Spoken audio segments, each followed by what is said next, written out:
Isso significa que ele pode estar na estrutura estatal ou contratado por entidades, tá? Os gestores, e nós temos um módulo específico para conselheiros. Então, todas aquelas pessoas de entidades que são conselheiros municipais, estaduais ou até mesmo nacional, participam do Capacita SUAS.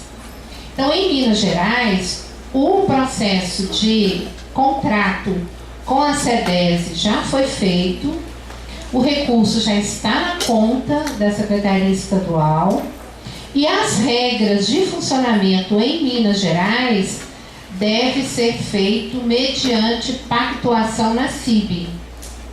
Então, eu não consegui, nesse tempo, saber o que a CIB de Minas decidiu sobre a estruturação dos cursos, de quantas pessoas, como eles estão acontecendo, se é presencial, se é virtual, se é lá em BH ou se é descentralizado. Então, esse nível de informação eu não tenho. Então, seria importante saber junto à CIB.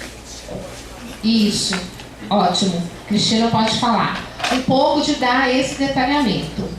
Os cursos, os 2 cursos que já estão em execução, estão sendo feitos pela UFMG, né?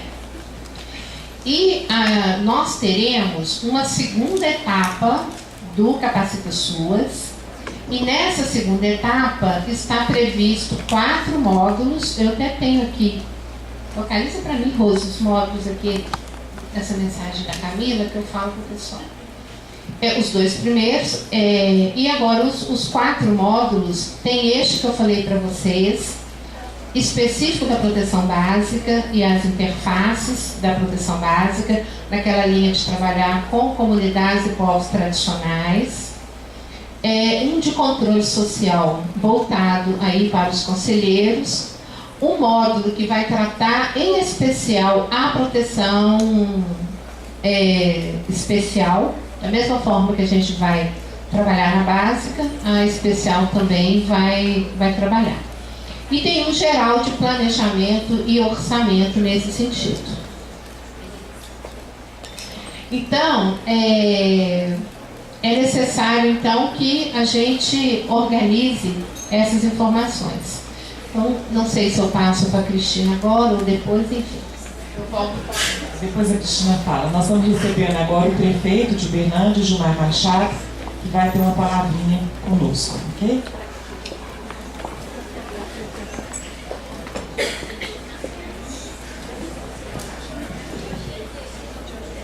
Uma boa tarde a todas, boa tarde a todos. Com alegria, né, que nós estamos aqui recebendo mais uma representante também do Ministério. Muito obrigado aí pela presença e, acima de tudo, a Denise agora, que é a nossa secretária municipal, de Desenvolvimento Social e Trabalho, e dizer para vocês que nós precisamos cada vez mais estarmos integrados, trabalhando em equipe. Esse é o grande esforço que nós temos feito com os prefeitos da ANVAP, de que todos nós precisamos um dos outros. Se o trabalho funciona bem no município, ajuda o outro município. Nós precisamos exatamente desse trabalho integrado e, acima de tudo, cada um podendo, trocando experiências, auxiliar e ajudar uns aos outros. Na área da saúde, a gente já tem um trabalho, uma experiência maior de trabalho conjunto. Primeiro que nós precisamos fazer o nosso trabalho mais integrado, já que na área da saúde a gente precisa, em virtude da alta complexidade, todo mundo precisa fazer o trabalho em parceria. Mas eu acho que todas as outras áreas também nós precisamos aprender a trabalhar cada vez mais em equipe, fazer com que todas as políticas de fato possam chegar para todas as pessoas e, ao mesmo tempo, que todos os municípios possam estar mais integrados, cada um ao outro, porque um ajudando o outro, nós vamos melhorar cada vez mais a vida das pessoas, que esse é o nosso grande objetivo, é cuidar bem de todas as pessoas. E nós sabemos que os desafios são cada vez maiores. Aqui em Uberlândia a gente tem feito um esforço enorme, é uma coisa que nos preocupa muito, e eu tenho visitado algumas instituições, inclusive instituições parceiras nossas, que prestam serviço para nós na área também, né, da assistência, na área da educação e na área da saúde, por exemplo. A quantidade hoje, por exemplo, de pessoas idosas é algo que nos preocupa muito, cada vez aumenta mais e as famílias cada vez com menos paciência de estar cuidando e vão entregando, né? E vão deixando essas pessoas e a gente tem que, né, absorver. Como é que nós vamos fazer com esse pessoal? Como é que nós vamos estar trabalhando com essas, né? E nós precisamos cada vez mais de pessoas que ajudem, que possam cuidar dessas pessoas, que tenham a paciência, que tenham cuidado e o custo desse processo que não estava, né? São coisas novas que vão aparecendo e que nós temos que cada vez mais, e vai intensificar cada vez mais, e nós vamos ter que ter o cuidado, né, de como fazer isso. E ao mesmo tempo, nós sabemos, né, dos problemas e das dificuldades que cada vez, né, nós temos, não só com pessoas, né, com situação de rua e outras coisas mais, mas nós precisamos realmente, né, ter o olhar do apoio que nós precisamos dar às pessoas. Então eu quero desejar aqui, né, sucesso nesse empreitada, nesse busca, né, de informações, de formação e acima de tudo, né, para que a gente possa organizar, né, melhor, né, com as informações, nós possamos buscar e otimizar melhor o recurso no nosso município, do Estado e da União, para que juntos eles possam, de fato, nos dar a condição de atender bem, né, cada cidadão, cada pessoa. Então eu quero agradecer aqui, né, a cidade de Araguari, Estrela, Grupiara, Indianópolis, Ituiutaba, Monte Carmelo, Santa Vitória, Pedrinópolis, Araporã, Capinópolis, Tupaciguara, Prata, né, não sei se eu deixei aqui tem outras cidades. Agradecer mais uma vez, né, Lei, por esse apoio, né, para que a gente possa, né, e leve o nosso abraço à nossa ministra Tereza, né, que é uma ex-aluna dessa instituição também, da universidade, e foi nossa líder aqui, governando o movimento estudantil, e para nós temos uma alegria de vê-la, porque sabemos da acessibilidade que ela tem para cuidar principalmente de gente, né? Então, uma boa tarde a todos, muito obrigado aí, né, pela atenção de vocês, desejando a todos então um bom trabalho.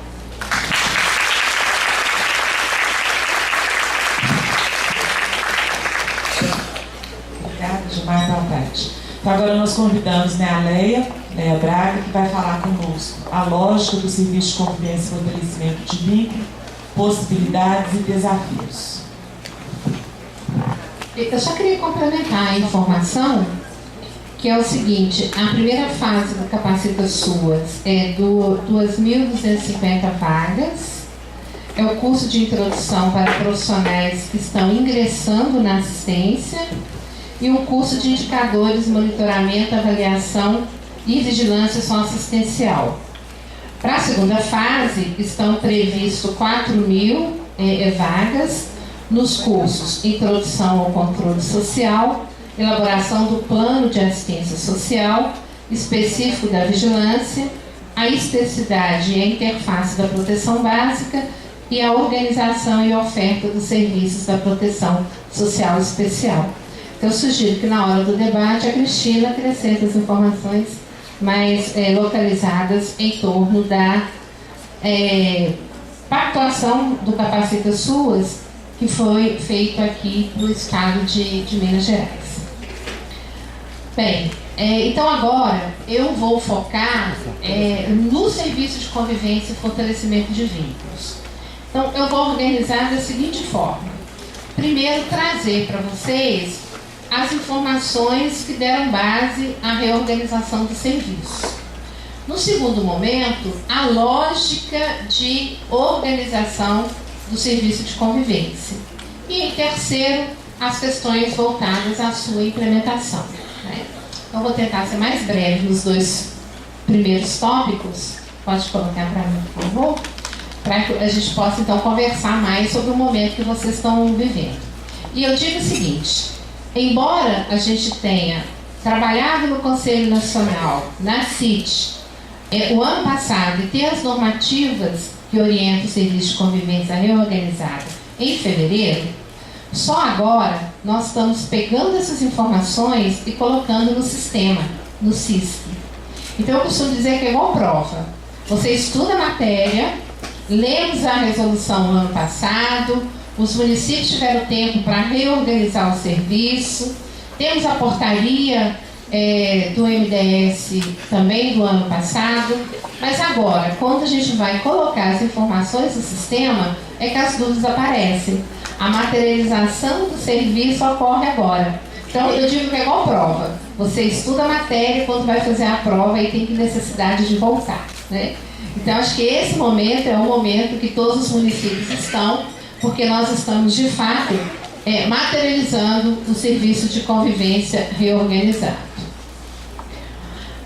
Na parte da manhã, eu contextualizei a convivência familiar e comunitária na política de assistência social. Então, aqui a gente está retomando a importância de ter essa dimensão do que significa a convivência familiar e comunitária e como na assistência social essa segurança da convivência ela é trabalhada. Eu vou passar mais rápido, porque a gente viu na parte da manhã um maior detalhamento, né, sobre essas ações. Então, dentro da proteção social, nós queremos fortalecer vínculos familiares e comunitários, lidar com as vulnerabilidades relacionais que a gente viu na parte da manhã, naquele gráfico que eu fui mostrando todas as situações que fragilizam, a convivência como processo e método, por isso constitui um serviço, e o vínculo fortalecido como finalidade da razão de ser do serviço de convivência e fortalecimento de vínculos. Então, em 2009, com esse processo de organização da assistência social, nós tivemos a resolução 109 do Conselho, que definiu a tipificação nacional dos serviços socioassistenciais. Então, o que significa esta resolução? Significa que nós definimos o que constitui a essencialidade da assistência social para organizar a oferta de serviços e de atendimento à população. Então, os serviços tipificados, ele é importante porque ele define o que é um serviço socioassistencial na assistência, ele define que impacto nós queremos causar na sociedade com a implementação desse serviço. Nós vamos dizer se para ele precisa equipamento ou não. E talvez o mais importante, nós vamos descrever qual que é a ação concreta em relação aos usuários. Então, a tipificação nacional dos serviços socioassistenciais é a base da estruturação dos serviços, da materialização e da entrega à população. Então, o serviço de convivência e fortalecimento de vínculos, ele foi estruturado como um serviço, né? E como um serviço, ele é ação continuada, ou seja, todos os dias essa atividade acontece, todos os dias essa ação está disponível para a população naquilo que ela requer daquele atendimento, tá?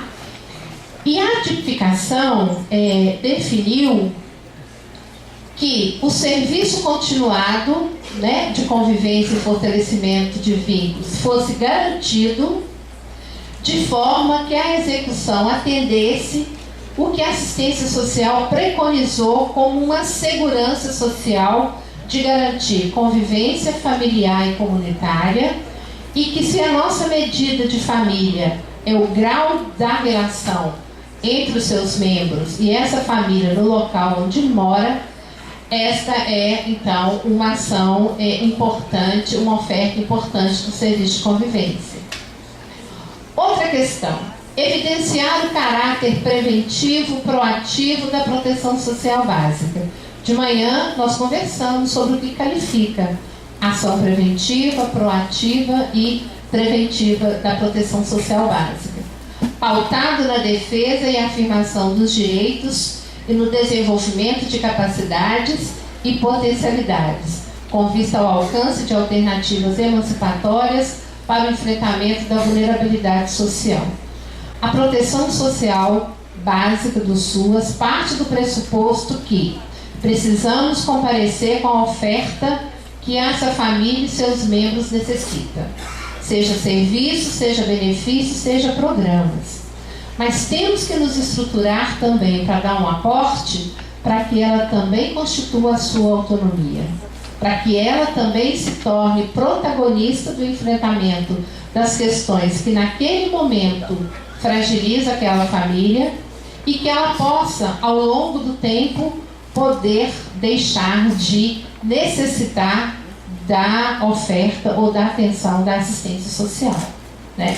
Então, sobretudo a proteção social básica tem esse papel que é de apoiar enquanto necessário for, mas também construir alternativas para a autonomia, para a superação, para o protagonismo da família e dos seus membros em relação a esse momento, né? Então, significa que é constituir uma compreensão estratégica com os usuários da assistência social, construir com eles, né? Estabelecer um vínculo com eles e, a partir daí, estruturar a lógica da oferta.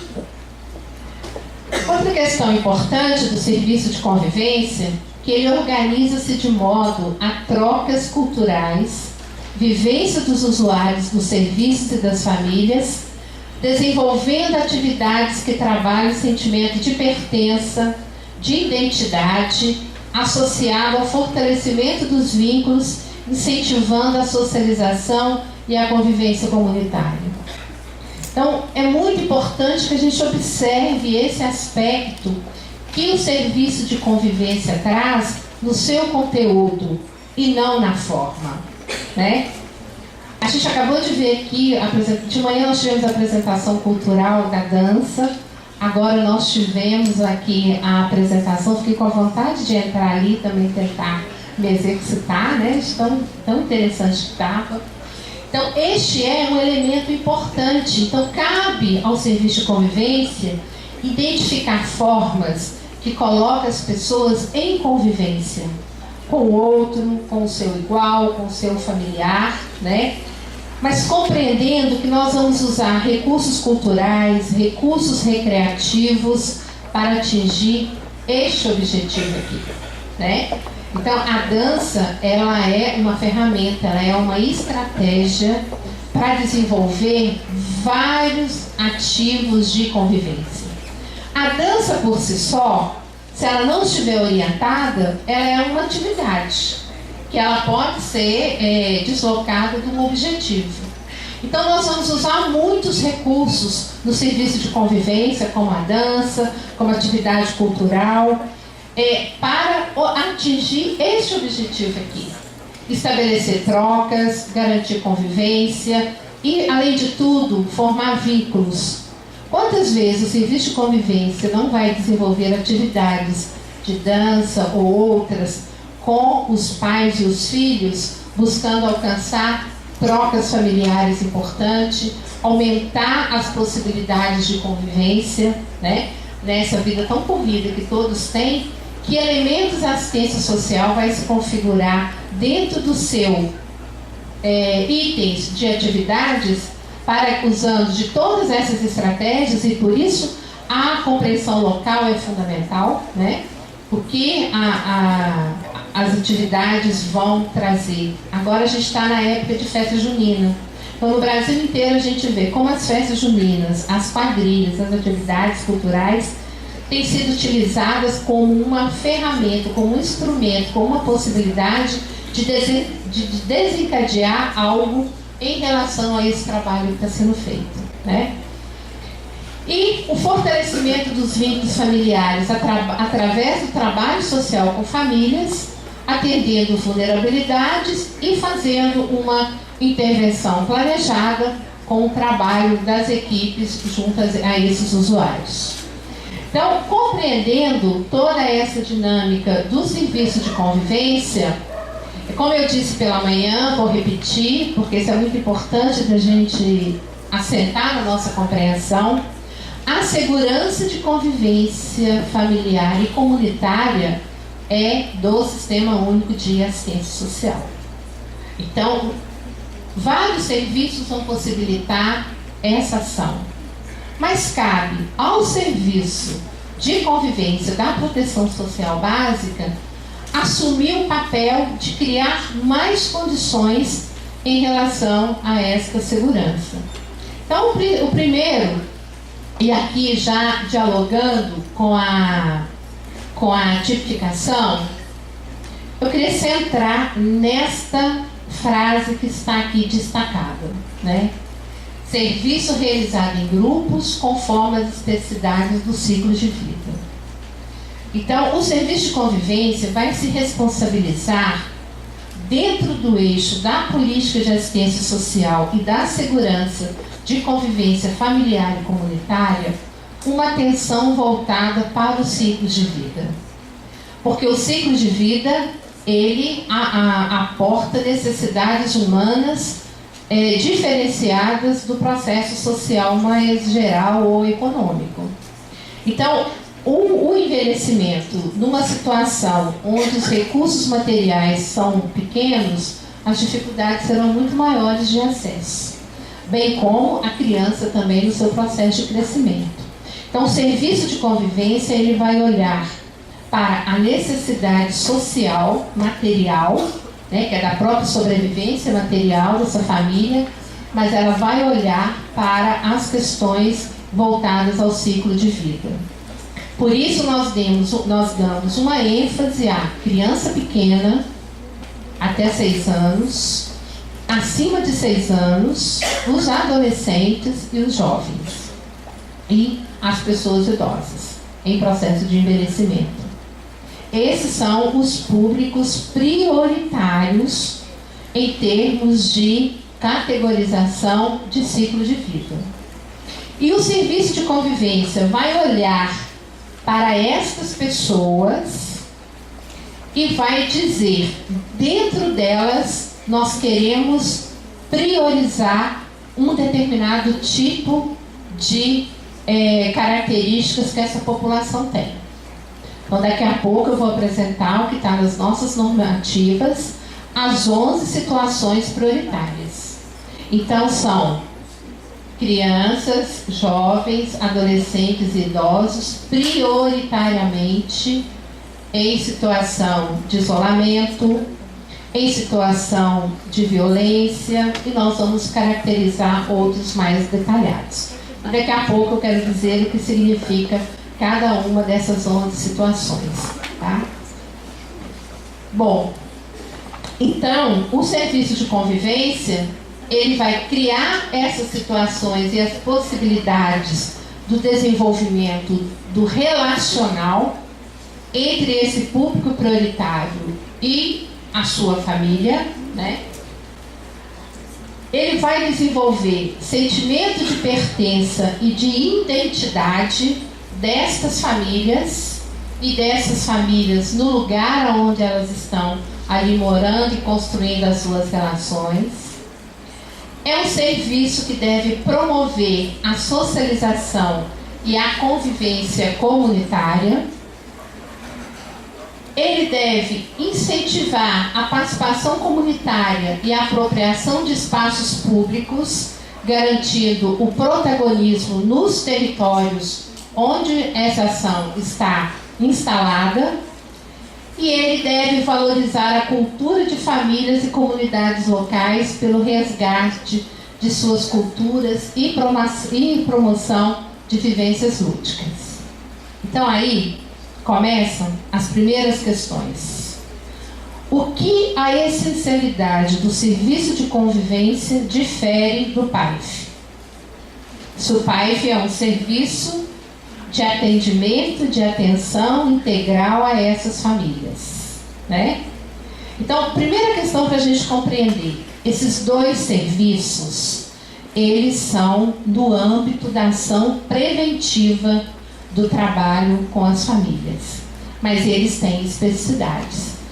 Não por isso eles são a mesma coisa, né? Então, uma coisa importante, o CRAS, quando ele está lá na comunidade com o serviço, ele está ali recepcionando toda a demanda que chega.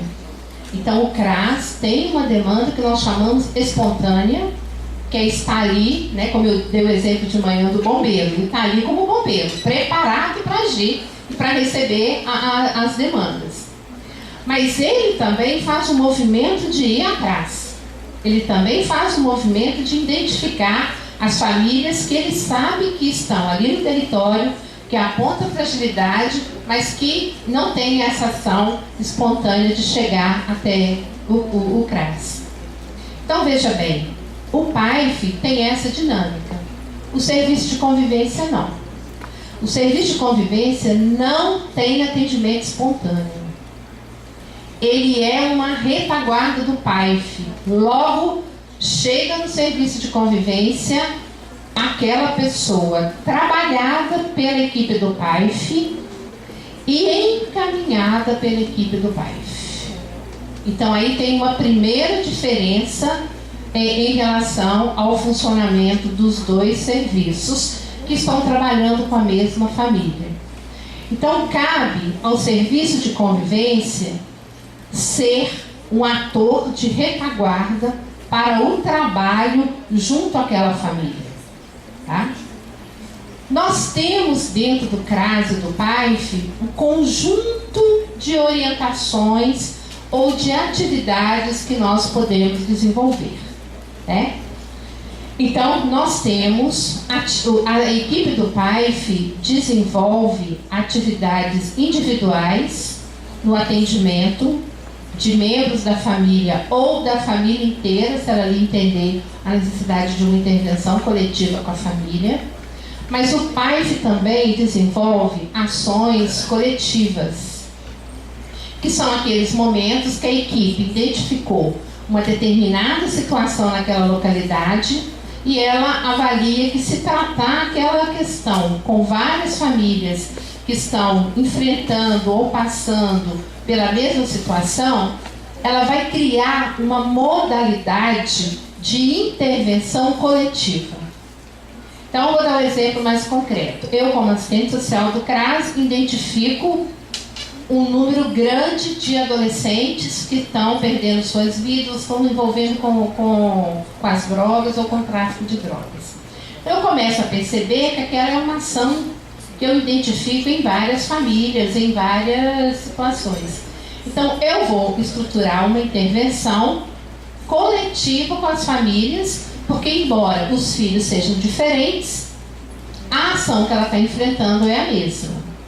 Então eu crio, né, um método, uma ação de trabalhar coletivamente com essas famílias e vou usar de todo o recurso técnico, né, que eu tenho como profissional para fazer essa dimensão do trabalho.